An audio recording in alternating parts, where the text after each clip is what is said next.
en el otoño de 1800. Mientras viajaba por las provincias meridionales de Francia, mi camino me condujo a pocas millas de cierta maison de santé, o manicomio privado, del cual mucho había oído hablar a mis amigos médicos en París.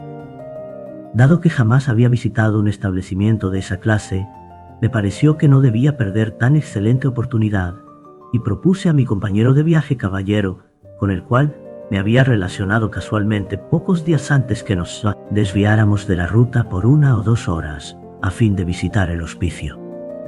Mi amigo se opuso, arguyendo en primer término estar deprisa, y luego un comprensible horror a la vista de un lunático.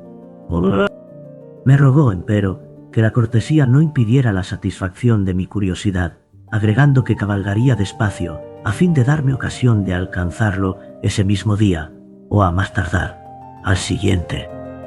Cuando nos despedíamos, se me ocurrió que podía surgir alguna dificultad para mi admisión en el establecimiento, y así se lo dije a mi amigo.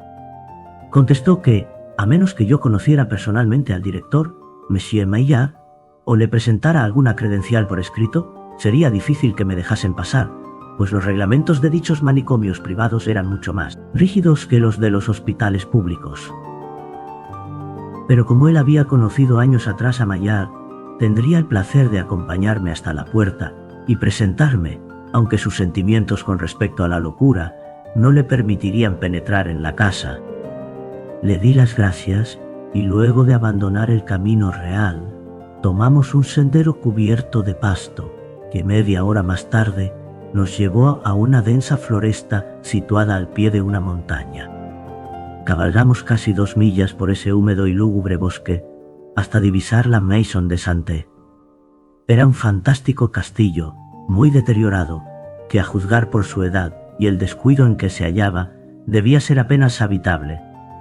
Su apariencia me llenó de espanto y, conteniendo el caballo, estuve a punto de volverme.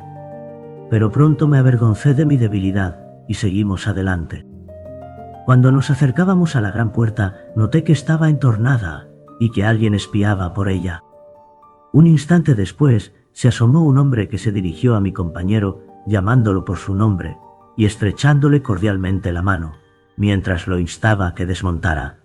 Se trataba de Monsieur Maillard, en persona. Era un robusto y apuesto caballero de la vieja escuela, de modales muy finos y un cierto aire de gravedad, dignidad y autoridad que impresionaban sobremanera. Luego de presentarme, mi amigo informó a Monsieur Maillard de mi deseo de visitar el establecimiento, y al recibir de éste la seguridad de que yo sería bien atendido, se despidió y no tardó en perderse de vista. El director me condujo entonces a una pequeña sala de recibo muy bien instalada, que, entre otras señales de un gusto refinado, contenía diversos libros, dibujos, vasos con flores e instrumentos de música. Ardía en el hogar un alegre fuego. Sentada al piano y cantando un aria de Bellini, había una joven y hermosísima mujer que, al verme entrar, hizo una pausa en su canción y me recibió con graciosa cortesía. Hablaba en voz baja y todas sus actitudes eran apagadas. Me pareció advertir asimismo huellas de dolor en su rostro, de una palidez excesiva, aunque no desagradable para mi gusto. Vestía de luto riguroso y provocó en mí un sentimiento donde se mezclaban el respeto, el interés y la admiración. Había oído decir en París que la institución de Monsieur Maillard se regía por lo que se denominaba vulgarmente el sistema de la dulzura, que los castigos estaban abolidos, que se prescindía en casi todos los casos del confinamiento y que los pacientes, aunque secretamente vigilados, gozaban de gran libertad aparente, permitiéndoseles que pasearan por la casa y los jardines, con todos los derechos de las personas en su sano juicio. Teniendo en cuenta estos informes, me cuidé de lo que decía en presencia de la joven, pues no estaba seguro de que fuese cuerda. Había en sus ojos cierto brillo inquieto que me llevaba a sospechar que no lo era. Limité, pues, mis observaciones a tópicos generales, escogiendo aquellos menos indicados para desagradar o excitar a una loca. Contestó de la manera más sensata a todo lo que le dije, y hasta sus observaciones personales mostraban la señal del sentido común más evidente. Empero, una larga familiaridad con los fundamentos de la locura me habían enseñado a no fiarme de ninguna apariencia de cordura, y a lo largo de toda la conversación seguí obrando con las mismas precauciones iniciales. Poco después presentóse un apuesto doméstico de Librea, trayendo una bandeja con frutas, vino y otros refrescos que compartí con el director y la dama, quien al poco rato abandonó el salón. Tan pronto hubo salido, miré a mi huésped con aire de interrogación. No, repuso, forma parte de mi familia. Es mi sobrina, y por cierto que una mujer muy notable. Le pido 1000 disculpas por mi sospecha, dije, pero sé muy bien que sabrá usted excusarme. La excelente administración de esta casa es bien conocida en París, y pensé que, después de todo, bien podía suceder que... Sí, claro está. No diga usted más. Soy yo quien debo darle las gracias por la loable prudencia que ha demostrado. Pocas veces se advierte tanta previsión en los jóvenes, y más de una vez han sucedido tristes contratiempos por culpa del aturdimiento de nuestros visitantes. Cuando mi antiguo sistema se hallaba en vigencia y se permitía a mis pacientes que pasearan a gusto por todos lados, con frecuencia caían en crisis frenéticas a causa de los imprudentes que visitaban este lugar. Por eso me vi obligado a establecer un sistema rígido de exclusión, y no permito la entrada de nadie en cuya discreción no pueda confiar. Cuando su antiguo sistema estaba en vigencia, exclamé, repitiendo sus palabras. Debo entender, pues, que el sistema de la dulzura de que tanto he oído hablar no se aplica más. Hace ya varias semanas me contestó que hemos renunciado a él por completo. Realmente, me asombra usted. Mi querido señor, dijo suspirando, nos convencimos de la absoluta necesidad de volver a los antiguos métodos. El peligro del sistema de la dulzura era realmente espantoso, mientras que sus ventajas han sido muy exageradas por la opinión. Entiendo que en esta casa el experimento se ha cumplido de la manera más leal. Hicimos todo lo que era humana y racionalmente posible. Lamento que no nos haya visitado usted en otro tiempo, pues entonces podría juzgar por sí mismo. Supongo, sin embargo, que se halla al tanto del sistema de la dulzura, con todos sus detalles. No, ciertamente, solo he oído noticias de tercera o cuarta mano. Puedo decirle entonces que en términos generales el sistema consiste en que el paciente es menajé, en que se toleran sus caprichos. Jamás nos oponíamos a las fantasías que asaltaban la mente de los locos. Por el contrario, no solo las permitíamos, sino que las estimulábamos, y muchas de nuestras curas definitivas se lograron en esa forma. Ningún argumento impresiona tanto la débil razón del insano como la reductio ad absurdum. Por ejemplo, había aquí enfermos que se creían pollos. En estos casos, el tratamiento consistía en aceptar la cosa como un hecho, en acusar al enfermo de estupidez por no admitir suficientemente que se trataba de un hecho, y en consecuencia privarlo durante una semana de todo alimento que no consistiera en la comida propia de los pollos. En esta forma, bastaban unos puñados de grano y de cascajo para hacer maravillas. Pero, ¿se reducía el sistema a esta especie de aceptación? En modo alguno. Teníamos mucha fe en las diversiones sencillas, tales como la música, la danza, los ejercicios gimnásticos, juegos de cartas, cierto tipo de libros y cosas parecidas. Pretendíamos tratar a cada enfermo como si solo sufriera de un trastorno físico ordinario, y la palabra locura no se empleaba jamás. Un detalle de gran importancia consistía en que cada loco tenía la misión de vigilar las acciones de todos los demás. Depositar confianza en la comprensión o la discreción de un insano equivale a ganárselo en cuerpo y alma. De esta manera evitábamos el gasto de un nutrido cuerpo de guardianes. ¿Y no aplicaba usted castigos de ninguna especie? Ninguno. ¿Jamás encerraba a sus pacientes? Muy rara vez. Una que otra. Si la enfermedad de alguno de ellos degeneraba en una crisis o en un acceso de locura furiosa, lo encerrábamos en una celda secreta para que su estado no se transmitiera a los demás, y lo manteníamos allí hasta entregarlo a sus amigos, pues nada teníamos que ver con los locos furiosos. Por lo general, los trasladaban a un hospicio público. ¿Y ahora ha cambiado usted todo eso? ¿Y cree haber obrado bien? Ciertamente. El sistema tenía sus ventajas y aún sus peligros. Afortunadamente ha fracasado en todas las maisons de santé de Francia. Me sorprende usted mucho, observé, pues daba por descontado que actualmente no había en este país ningún otro tratamiento para la locura. Es usted joven, amigo mío, replicó mi huésped, pero llegará un día en que aprenderá a juzgar por sí mismo lo que ocurre en el mundo, sin confiar en las charlas ajenas. No crea nada de lo que oye, y solo la mitad de lo que ve. No cabe duda de que, con respecto a nuestras maisons de santé, algún ignorante lo ha engañado.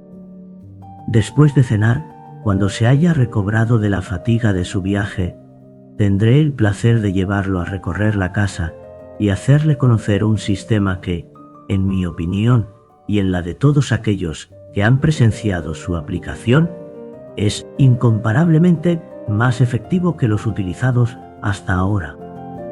¿Es suyo el sistema?, pregunté. Me enorgullezco de afirmar que lo es, por lo menos en cierta medida. Seguí conversando con Monsieur Maillard durante 1 o 2 horas, durante las cuales me mostró los jardines y los invernáculos del establecimiento. En este momento no puedo permitirle que vea a mis pacientes, dijo. Para los espíritus sensibles significa siempre un choque más o menos violento, y no quisiera privarlo de su apetito. Ahora iremos a cenar. Puedo ofrecerle ternera a la Santo Menehult, con coliflor en salsa velouté. Y luego de una copa de Claude Bougeot, sus nervios estarán suficientemente preparados. A las 6 se anunció la cena, y mi huésped me condujo a un gran comedor, donde se hallaba reunida una numerosa asistencia, 25 o 30 personas en total. Todas ellas parecían de alto rango e indudablemente de gran cultura, aunque no pude menos de pensar que sus vestimentas eran extravagantemente suntuosas, al punto de recordar los ostentosos despliegues de las cortes de antaño. Reparé en que 2/3 de los huéspedes eran señoras, y que algunas no estaban vestidas como una parisiense hubiera juzgado de buen gusto en la actualidad. Muchas de ellas, por ejemplo, cuya edad no debía bajar de los 70, se cubrían con profusión de joyas, tales como anillos, brazaletes y aros, dejando el seno y los brazos desvergonzadamente descubiertos. Noté que muy pocos vestidos estaban bien cortados, o por lo menos que muy pocos sentaban bien a sus portadoras. Mirando en torno, descubrí a la interesante joven que Monsieur Maillard me había presentado en el pequeño recibimiento. Pero grande fue mi sorpresa al ver que se había puesto un vestido con miriñaque, zapatos de tacón alto y un sucio gorro de encaje de Bruselas, tan grande que su rostro parecía ridículamente pequeño. La primera vez que la había visto, llevaba luto riguroso, de la manera más recatada. En resumen, toda aquella asamblea vestía de una manera tan rara que llegué a pensar por un instante en el sistema de la dulzura, y me pregunté si Monsieur Maillard no querría engañarme hasta después de la cena, a fin de evitarme toda sensación desagradable mientras comía por el hecho de encontrarme entre locos. Pero recordé haber oído en París que los provincianos del sur eran gentes excéntricas, llenas de nociones anticuadas, y me bastó conversar con varios de los asistentes para que mis aprensiones se disiparan instantáneamente y por completo. El comedor, aunque de buenas dimensiones y suficientemente cómodo, No parecía tampoco muy elegante. El suelo, por ejemplo, no estaba alfombrado, aunque reconozco que en Francia suele prescindirse de las alfombras. Faltaban cortinas en las ventanas. Las persianas, ya cerradas, aparecían aseguradas con barras de hierro colocadas diagonalmente a la manera de los cierres de las tiendas. Noté que aquella estancia constituía una de las salas del chateau, por lo cual tenía ventanas en 3 lados del paralelogramo, hallándose la puerta en el cuarto. Había por lo menos 10 ventanas. La mesa estaba espléndidamente servida. La vajilla era abundantísima y aparecía repleta de toda clase de exquisitos bocados. La profusión era absolutamente bárbara. Había allí golosinas suficientes para satisfacer a los anakim. Jamás en mi vida había presenciado un derroche tan generoso, tan desorbitado de todas las buenas cosas de la vida. Muy poco gusto imperaba, sin embargo, en su presentación, y mis ojos, habituados a las luces discretas, se sintieron ofendidos por el prodigioso resplandor de multitud de bujías colocadas sobre la mesa en candelabros de plata, así como en todos los lugares del aposento donde era posible fijarlas. Varios domésticos se ocupaban de servir, y en una gran mesa, situada en la parte más lejana del comedor, habíanse instalado 7 u 8 personas provistas de violines, pífanos, trombones y un tambor. Durante la comida, estos individuos me fastidiaron muchísimo, con una infinita variedad de ruidos que parecían considerar como música, y que por lo visto entretenían muchísimo a los presentes. En conjunto, pues, no pude dejar de pensar que había mucho de raro en cada cosa que allí se me ofrecía. Pero el mundo está formado por toda clase de gentes con toda clase de costumbres convencionales. Demasiado había viajado para no ser un perfecto adepto del nil admirari, por lo cual me senté con toda compostura a la diestra de mi huésped, y como estaba dotado de un sólido apetito, hice los honores a las excelentes viandas que me presentaron. La conversación, entre tanto, era muy animada. Como de costumbre, las damas hablaban mucho. Pronto, noté que casi todos los presentes eran personas muy bien educadas, y en cuanto a mi huésped, resultaba una fuente inagotable de anécdotas divertidas. Se mostraba muy inclinado a hablar de sus funciones de director de la Maison de Santé, y para mi gran sorpresa, advertí que el tema de la locura era el favorito de todos los presentes. Se contaban historias muy graciosas sobre los caprichos de los pacientes. Una vez tuvimos aquí a un individuo, dijo un hombrecillo sentado a mi derecha, que se creía una tetera. Dicho sea de paso, no es singular que esta manía se repita con tanta frecuencia entre los locos.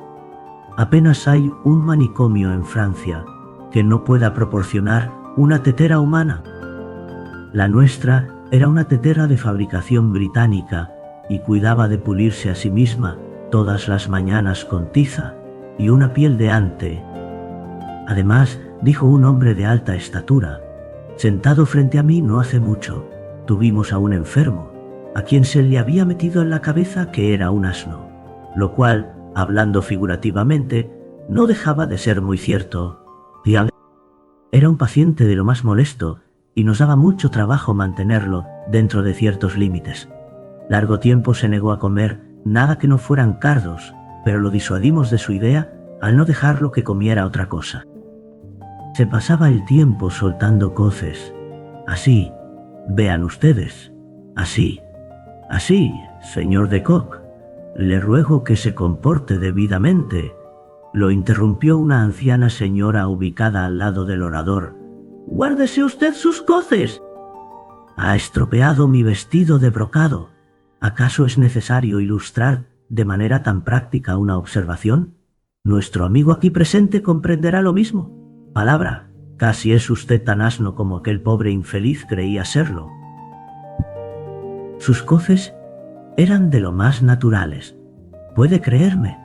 Mil pardons, Mamselle, repuso Monsieur de Kock. Mil perdones. No tenía la menor intención ofensiva. Mamselle Laplace, Monsieur de Cock tendrá el honor de beber vino con usted. Y aquí Monsieur de Cock inclinóse, besó ceremoniosamente su propia mano y bebió en unión de Mamselle Laplace. Permítame usted, amigo mío, dijo Monsieur Maillard, dirigiéndose a mí ofrecerle un trozo de esta ternera a la Santo Menehult. Estoy seguro de que la encontrará especialmente sabrosa. En este momento, 3 robustos camareros acababan de depositar con gran trabajo en la mesa un enorme plato, o mejor plato trinchero, conteniendo lo que supuse era el monstrum, horrendum, informe, ingens, cui lumen ademptum.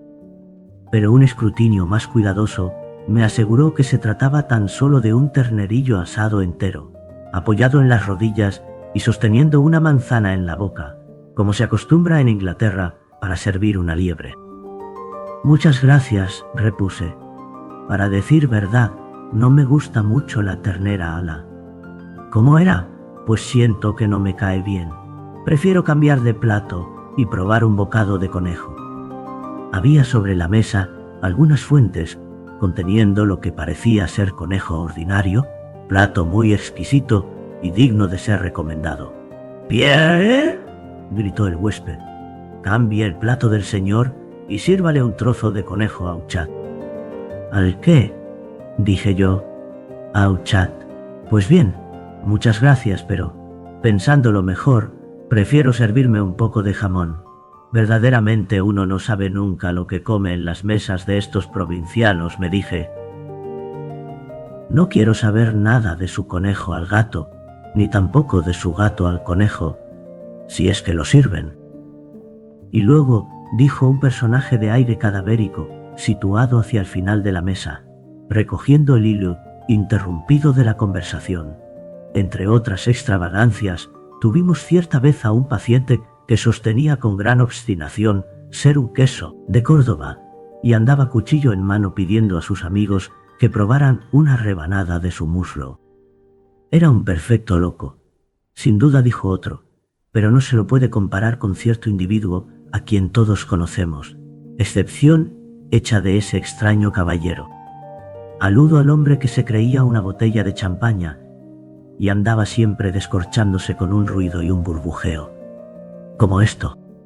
Y el orador, muy groseramente según pensé, apoyó el pulgar derecho en la mejilla izquierda, retirándolo con un sonido semejante al de una botella que se descorcha, tras lo cual, y mediante un hábil juego de la lengua entre los dientes, produjo un agudo silbido que duró largo tiempo y que imitaba el de la espuma del champaña. Noté claramente que esta conducta no era del agrado de Monsieur Maillard, pero no dijo nada, y la conversación continuó a cargo de un hombrecito muy delgado que usaba una enorme peluca.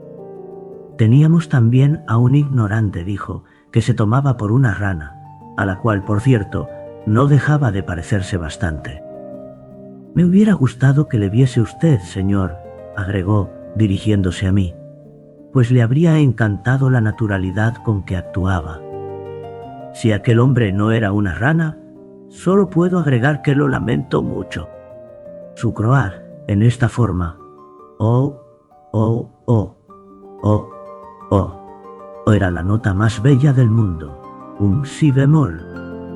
Y cuando ponía los codos en la mesa así, después de haber bebido un vaso o dos de vino, y abría la boca así, y revolvía los ojos en esta forma, y los guiñaba con extraordinaria rapidez. Pues bien, señor mío, puedo asegurarle que hubiera caído en el colmo de la admiración frente al genio de aquel hombre. «No tengo la menor duda», dije. «Y también teníamos a Petit Gaillard», dijo otro, «que se creía un polvo de rapé y estaba afligidísimo porque no podía tomarse a sí mismo entre el pulgar y el índice. Y también a Jules de Souliers, que había sido un genio muy notable y al enloquecer creyó que era una calabaza. Perseguía de continuo al cocinero, pidiéndole que lo utilizara para hacer un pastel, a lo cual el cocinero se negaba indignado.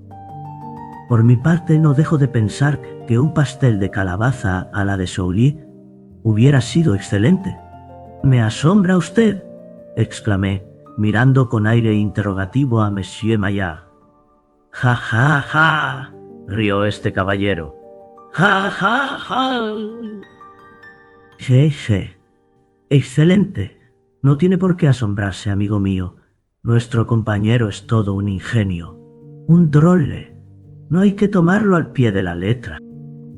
También dijo otro de los comensales, estaba Buffon de Grand, un tipo extraordinario a su modo.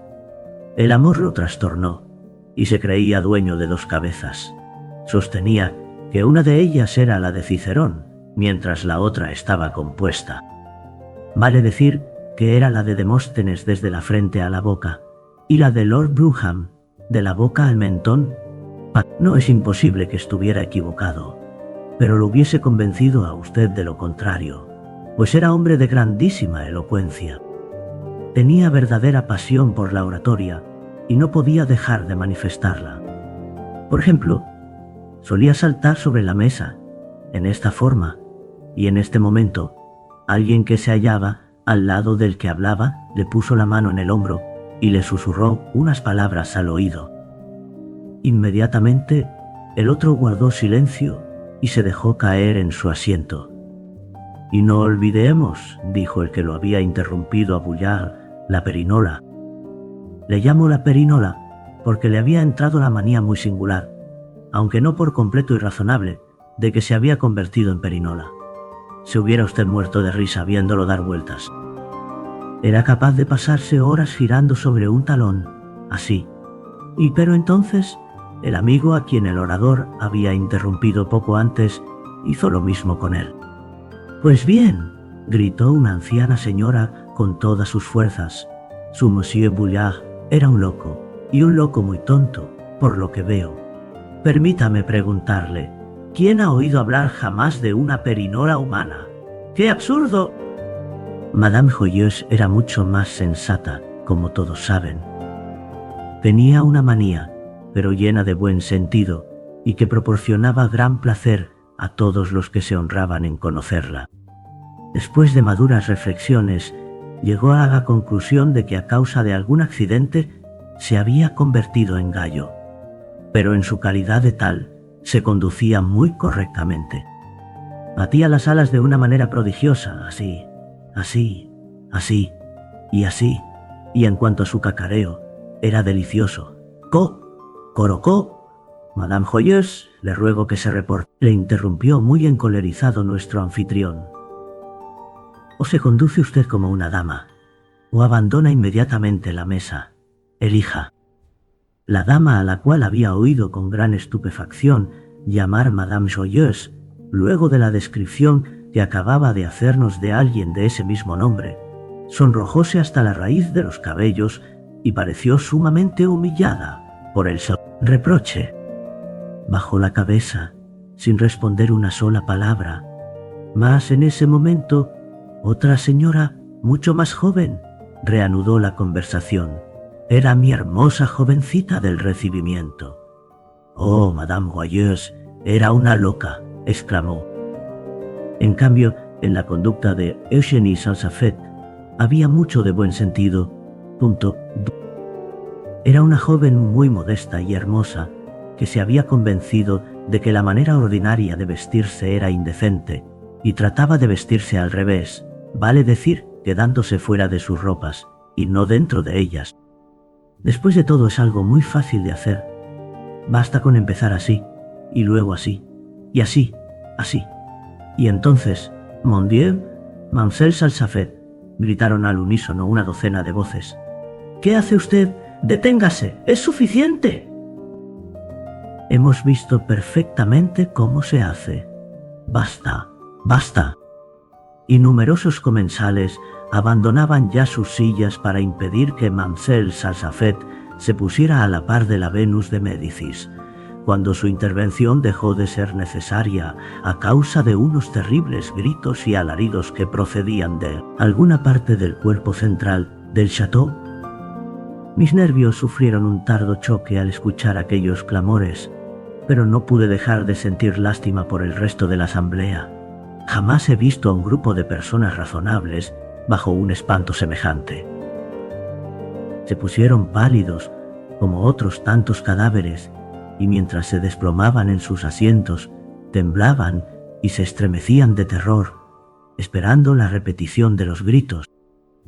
Volvieron a oírse estos con mayor fuerza y, al parecer más cerca, se repitieron por tercera vez con gran intensidad y luego más apagados.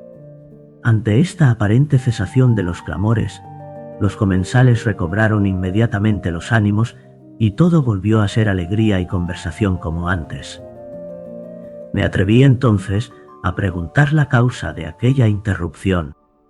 Una simple bagatelle, dijo Monsieur Maillard. Estamos habituados a estas cosas y en realidad nos preocupamos muy poco de ellas.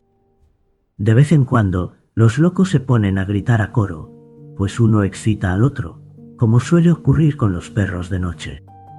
Pero al coro de alaridos sucede en ocasiones una tentativa simultánea para emprender la fuga, y en esos casos no deja de haber cierto peligro. ¿Y cuántos tiene usted a su cargo en este momento? No más de 10. Mujeres en su mayoría, supongo. Oh, no.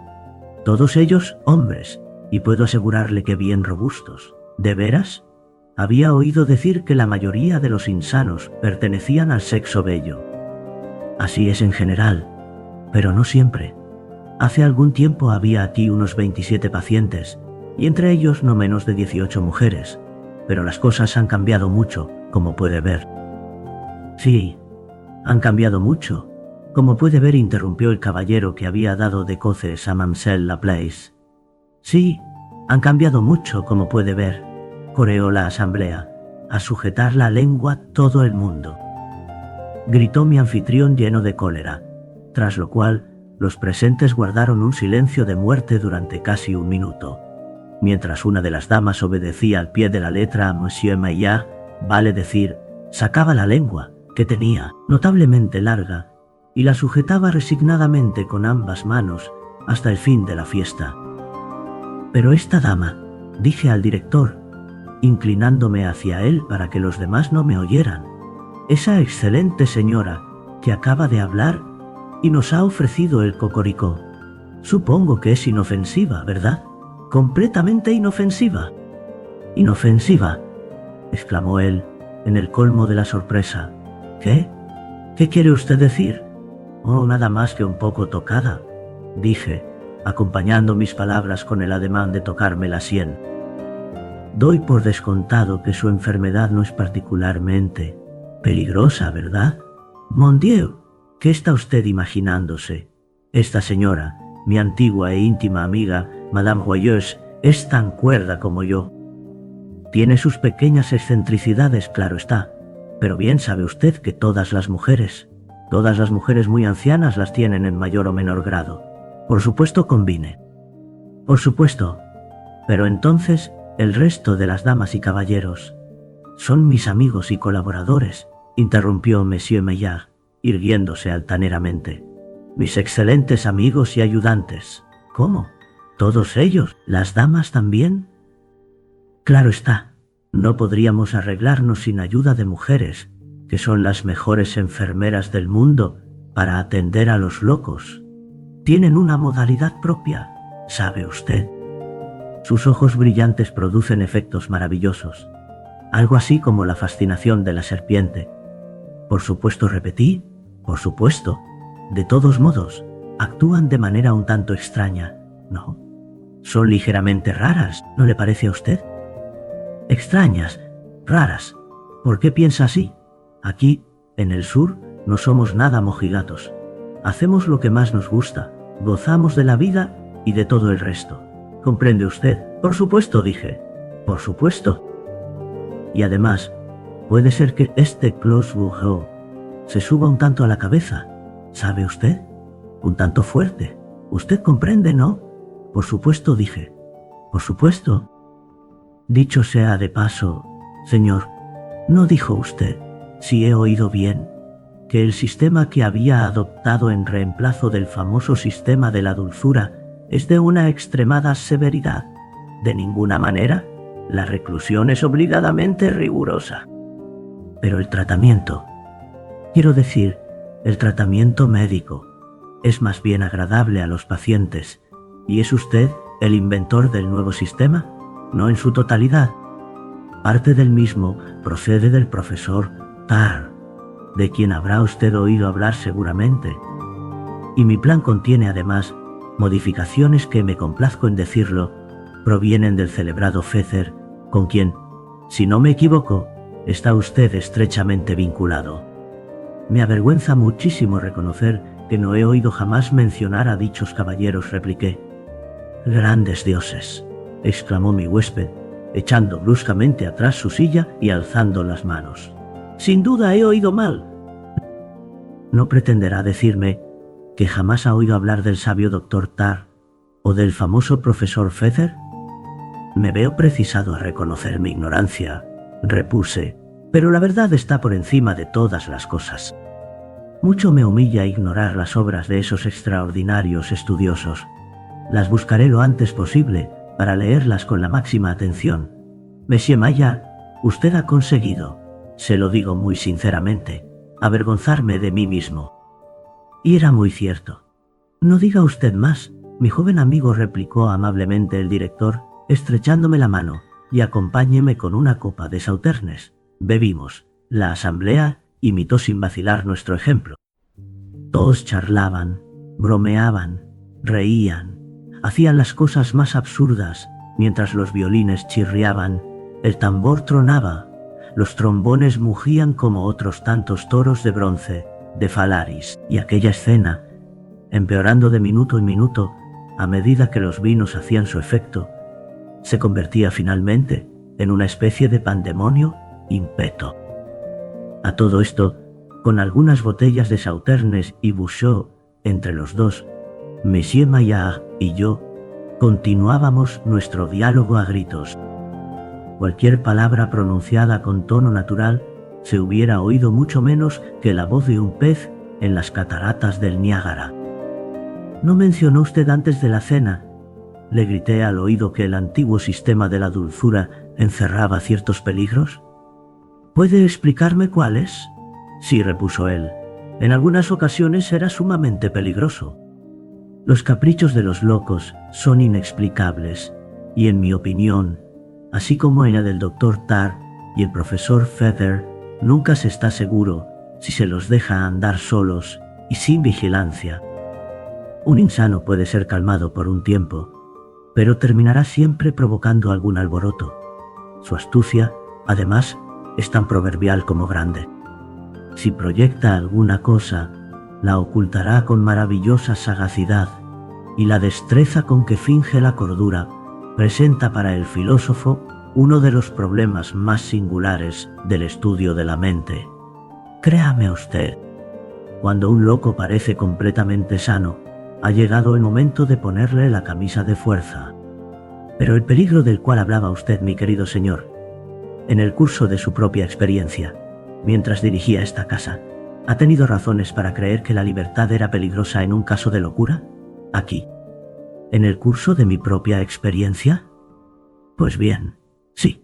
Por ejemplo, no hace mucho, sucedió en esta misma casa algo muy extraño. Como usted sabe, regía el sistema de dulzura y todos los enfermos andaban en libertad. Se conducían muy bien. Tan bien que cualquier persona sensata se hubiera dado cuenta de que se preparaba algún designio diabólico.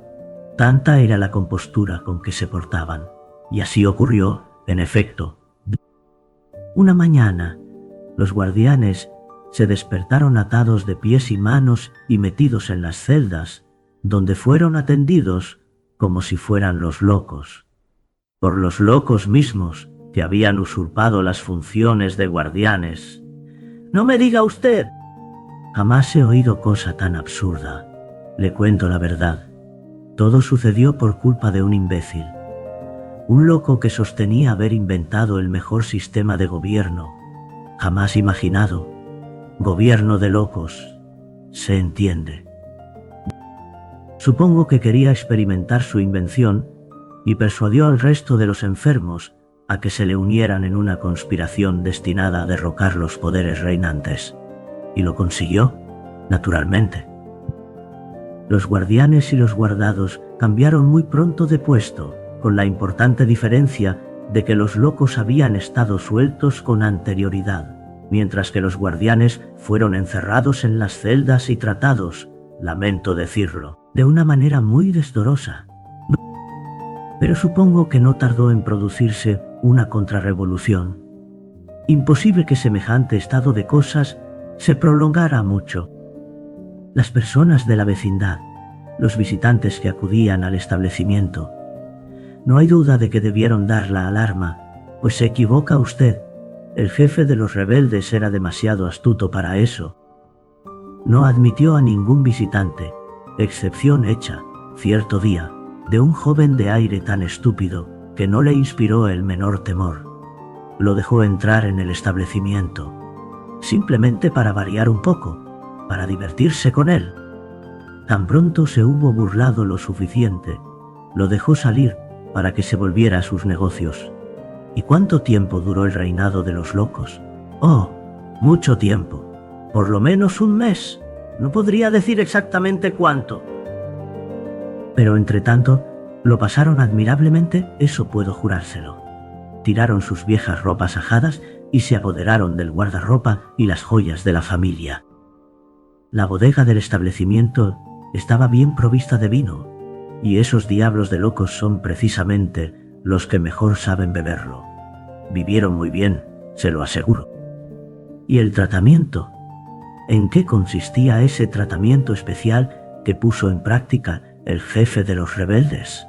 Pues bien, como ya le he hecho notar, un loco no es necesariamente un tonto, y en mi honesta opinión, dicho tratamiento era muchísimo mejor que el anterior. Consistía en un sistema verdaderamente extraordinario, muy sencillo, pulcro, nada complicado, realmente delicioso. Las observaciones de mi huésped se vieron bruscamente interrumpidas por una nueva serie de alaridos semejantes a los que tanto nos habían desconcertado previamente. Pero esta vez parecían proceder de personas que se aproximaban rápidamente. ¡Santo Dios!, grité. Los locos han debido escaparse. Mucho me lo temo, replicó Monsieur Maillard, poniéndose mortalmente pálido. Apenas había terminado la frase cuando se oyeron gritos e imprecaciones bajo las ventanas, y no tardó en verse que algunas gentes del exterior estaban tratando de abrirse paso en el comedor. Golpeaban la puerta con algo que parecía ser un acotillo, mientras sacudían las persianas con violencia prodigiosa. Siguió una escena de espantosa confusión. Para mi indescriptible asombro, Monsieur Maillard se metió debajo del aparador. Yo hubiera esperado una mayor resolución de su parte. Los miembros de la orquesta, que en el último cuarto de hora habían dado la impresión de estar demasiado borrachos para cumplir con su obligación, se enderezaron bruscamente aferrando sus instrumentos y trepándose a la mesa, atacaron de lado como un acuerdo Yankee Doodle que ejecutaron, si no afinadamente, por lo menos con energías sobrehumanas durante todo el transcurso del tumulto. Entretanto, el caballero, a quien con tanta dificultad habían impedido que saltara sobre la mesa, se apresuró a hacerlo y, tras de plantarse entre las botellas y vasos, comenzó una arenga que no dudo hubiera sido de primer orden de haber podido escucharla. En el mismo instante, el hombre cuyas predilecciones iban hacia las perinolas comenzó a girar por la estancia con inmensa energía, abiertos los brazos en ángulo recto con el cuerpo, con lo cual se parecía realmente a una peonza, derribando a todo aquel que se le ponía en el camino. Entonces, al escuchar un increíble ruido de botella descorchada y de vino espumante saliendo de ella, terminé por descubrir que procedía de la persona que había imitado a una botella de champaña en el curso de la cena. Por su parte, el hombre rana croaba, como si la salvación de su alma dependiera de cada sonido que profería. Y en mitad de todo esto, alzábase el continuo rebuznar de un asno. En cuanto a mi buena amiga Madame Joyeuse, me daba verdadera lástima contemplar el estado de perplejidad en que se encontraba. Todo lo que hacía era quedarse en un rincón, al lado de la chimenea, repitiendo continuamente y con todas sus fuerzas: Cocoricó, Y entonces se produjo la crisis, la catástrofe del drama. Como, aparte de los hurras, los alaridos y los cocoricós, quienes me rodeaban no ofrecían la menor resistencia a los de fuera, las 10 ventanas no tardaron en ser forzadas, casi simultáneamente. Y jamás olvidaré el asombro y el horror con que vi saltar por ellas y lanzarse entre nosotros, golpeando, pateando, arañando y aullando, un ejército que creí de chimpancés, orangutanes o enormes babuinos negros del Cabo de Buena Esperanza. Recibí una terrible paliza, tras de la cual rodé bajo un sofá y me quedé inmóvil. Luego de un cuarto de hora, tiempo en el cual escuché con todos mis sentidos lo que seguía ocurriendo en la habitación, llegué a una explicación satisfactoria del desenlace de aquella tragedia. Por lo visto, al hablarme del loco que había incitado a sus compañeros a la rebelión, Monsieur Maillard no había hecho otra cosa que relatarme sus propias hazañas. Este caballero había sido el director del establecimiento 2 o 3 años atrás, pero acabó por enloquecer a su turno y pasó a categoría de paciente. El compañero de viaje que me había presentado ignoraba semejante cosa. En cuanto a los guardianes, dominados por los locos, habían sido primeramente untados de alquitrán, luego emplumados y finalmente metidos en las celdas subterráneas. Llevaban allí un mes, en el curso del cual Monsieur Maillard no solamente les había prodigado generosamente el alquitrán y las plumas que constituían su sistema, sino que los había tenido a pan y agua, esta última en forma de ducha diaria.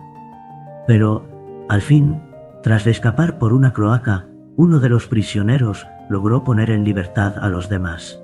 El sistema de la dulzura, con importantes modificaciones, se ha reanudado en el château. Sin embargo, no puedo dejar de reconocer con Monsieur Maillard que su propio tratamiento era verdaderamente radical. Como muy bien lo había expresado, era muy sencillo, pulcro, nada complicado. Solo me resta añadir que aunque he revisado todas las bibliotecas de Europa en busca de las obras del Dr. Tarr y del profesor Feather, he fracasado hasta ahora en mi empeño por procurarme un ejemplar de las mismas.